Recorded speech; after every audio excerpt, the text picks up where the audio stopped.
अस्सलाम वालेकुम। यह हमारा तीसरा लेक्चर है बायोलॉजिकल क्लासिफिकेशन के ऊपर। आज के इस लेक्चर में हम डिस्कस करेंगे remaining part of the characteristic features of kingdom Monera. तो इससे पहले के दो लेक्चर में हमने डिस्कस किया था layers of the bacterial cell और मेसोसोम्स, और इसके बाद क्रोमोसोमल डीएनए के बारे में हमने डिस्कस किया था। तो आज हम डिस्कस करते हैं प्लाज्मिड। तो ये एक टिपिकल बैक्टीरियल सेल का स्ट्रक्चर है जिसमें 3 लेयर होते हैं। गैल्कोक्लेक्स इज द आउटरमोस्ट लेयर, इसके बाद यहाँ पे सेल वॉल होते हैं, फिर प्लाज्मा मेम्ब्रेन होते हैं, फिर प्लाज्मा मेम्ब्रेन में इस तरह से इनफोल्ड्स होते हैं। इसको हम क्या कहते हैं? मेसोसोम्स। मेसोसोम्स दो किस्म के होते हैं, एक होता है सेंट्रल, दूसरा होते हैं पेरिफेरल। सेंट्रल जो मेसोसोम्स होता है वो अटैच्ड होते हैं किसके साथ? क्रोमोसोमल डीएनए के साथ। ये हेल्प करते हैं सेंट्रल मेसोसोम डीएनए रेप्लिकेशन और सेल डिविजन्स में। अब ये पेरिफेरल जो मेसोसोम्स होते हैं वो रिस्पॉन्सिबल होता है सेल्यूलर रेस्पिरेशन के लिए, दैट इज प्रोडक्शन या सिंथेसिस ऑफ एटीपी के लिए। ठीक है, आज का हमारा जो मेन टॉपिक है वो है प्लाज्मिड। तो देखो, प्लाज्मिड सभी बैक्टीरिया में प्रेजेंट नहीं होते हैं, present only in some bacteria, not all bacteria, some bacteria. सिर्फ कुछ ही बैक्टीरिया में प्लाज्मिड प्रेजेंट हो सकता है, नंबर 1। नंबर सेकंड, ये प्लाज्मिड जो है इसके अंदर जो डीएनए होता है ये डबल स्ट्रैंडेड सर्कुलर डीएनए होता है, सर्कुलर डीएनए मॉलिक्यूल्स प्रेजेंट होते हैं। ठीक है। नंबर 3, प्लाज्मिड जो होते हैं सेल्फ रेप्लिकेटिंग डीएनए मॉलिक्यूल्स, इसीलिए हम इसको क्या कहते हैं? ऑटोनोमस भी कहते हैं। नंबर 4, प्लाज्मिड के अंदर कोई एसेंशियल जीन्स नहीं होते। यहां पे मोस्टली क्या होते हैं? नॉन एसेंशियल जीन्स प्रेजेंट होते हैं, या हम इसी को क्या कहते हैं? डिस्पेंसिबल। मतलब हम इस प्लाज्मिड को रिमूव भी किया जा सकता है इस बैक्टीरियल सेल से, तो इसके ऊपर कोई असर नहीं पड़ेगा।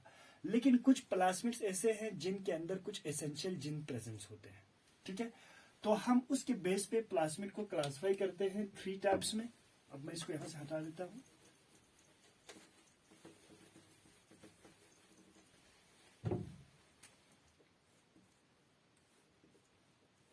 देखो, हमारे पास R प्लाज्मिड होते हैं, एक होता है R प्लाज्मिड, दूसरा होता है हमारे पास F प्लाज्मिड, और थर्ड होता है हमारे पास Ti प्लाज्मिड। तो देखो, जिन बैक्टीरियाज में R प्लाज्मिड होते हैं वो रेजिस्टेंस शो करते हैं अगेंस्ट एंटीबायोटिक्स। तो R प्लाज्मिड के अंदर वो जीन्स होते हैं जो रेजिस्टेंस शो करते हैं against antibiotics. Resistance against antibiotics.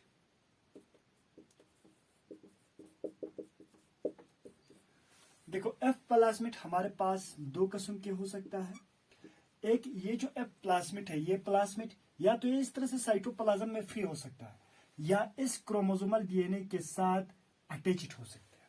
इसीलिए एक तो ये फ्री हो सकता है साइटोप्लाज्म में, दूसरा ये इंटीग्रेटेड होते हैं। इंटीग्रेटेड का मतलब क्या होते हैं? एसोसिएटेड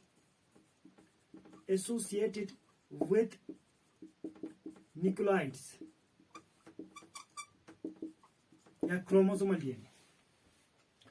अब जब यहां पे प्लाज्मिड इस क्रोमोसोमल डीएनए के साथ इंटीग्रेटेड होते हैं, एसोसिएटेड होते हैं, इसी को हम क्या कहते हैं? एपिसोम। तो what is mean by episome? Episome is a condition in which plasmid is integrated या associated with the chromosomal DNA of the bacteria। ठीक है, हम इसी को क्या कहते हैं? सुपरमेल भी कहते हैं, सुपरमेल भी कहते हैं, या हम इसी को मेटामेल भी कहते हैं, मेटामेल भी कहते हैं, या हम इसी को HFR कहते हैं, हाई फ्रीक्वेंट रिकम्बिनेंट भी कहते हैं। ठीक है, अब देखो इसको सुपर मेल क्यों कहते हैं? क्योंकि जिनके अंदर प्लाज्मिड्स होते हैं, एफ प्लाज्मिड जिनके अंदर होते हैं, ये प्लाज्मिड को at the time of conjugation, अभी हम आगे डिस्कस करेंगे, एक बैक्टीरियल सेल से ये प्लाज्मिड दूसरे बैक्टीरियल सेल में क्या होता है, ट्रांसफर होते हैं, और इस प्रोसेस को कंजुगेशन कहते हैं। इसीलिए जिनमें एफ प्लाज्मिड होते हैं उनको हम मेल कंसिडर करते हैं। लेकिन जिनमें ये जो एफ प्लाज्मिड अटैच्ड होते हैं इस क्रोमोसोमल डीएनए के साथ, उसको हम मेटामेल या सुपरमेल या HFR कहते हैं। ठीक है, फ्री का मतलब यहाँ पे जो प्लाज्मिड है ये साइटोप्लाज्म में होते हैं, साइटोप्लाज्म में फ्रीली होते हैं, किसी के साथ ये अटैच्ड नहीं होते हैं। That is all about the plasmid. ठीक है, I hope you will understand. अब इसके बाद देखो, आप प्लाज्मा मेम्ब्रेन के एनफोल्ड की वजह से क्या बनते हैं, मीसोसोम्स, जिसका प्राइमरी जो फंक्शंस होता है सेल्यूलर रेस्पिरेशन, लेकिन इसके अलावा ये सेल डिविजन, गेन रेप्लिकेशन में भी काम करते हैं। आप ये जो इस तरह से और ग्रोथ बनाते हैं, बाहर की तरफ कुछ इस तरह से और ग्रोथ बनाते हैं, जिसको हम क्या कहते हैं, या तो हम फेम्ब्रे कहते हैं या हम इसको क्या कहते हैं, सेक्स प्लाई कहते हैं। ठीक है,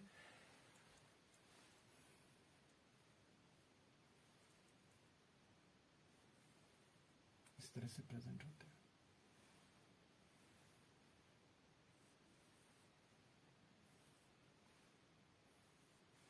ठीक है, और यहाँ पे कुछ और स्ट्रक्चर्स होते हैं जो थोड़ा लॉन्ग होता है, इनको हम क्या कहते हैं, प्लाई कहते हैं। अब देखो,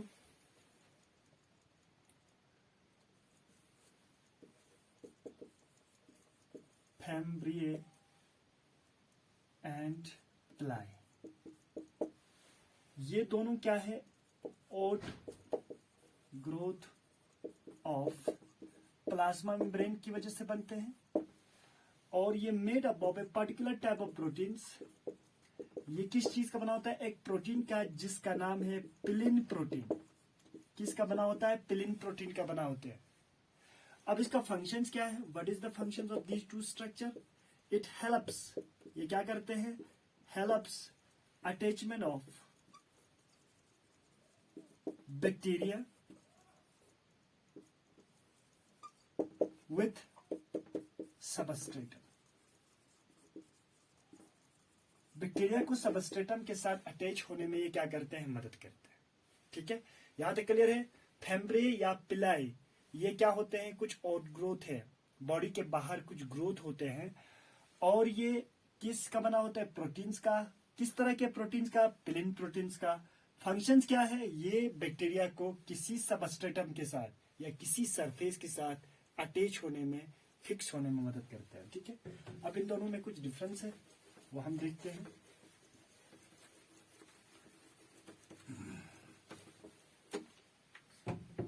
देखो,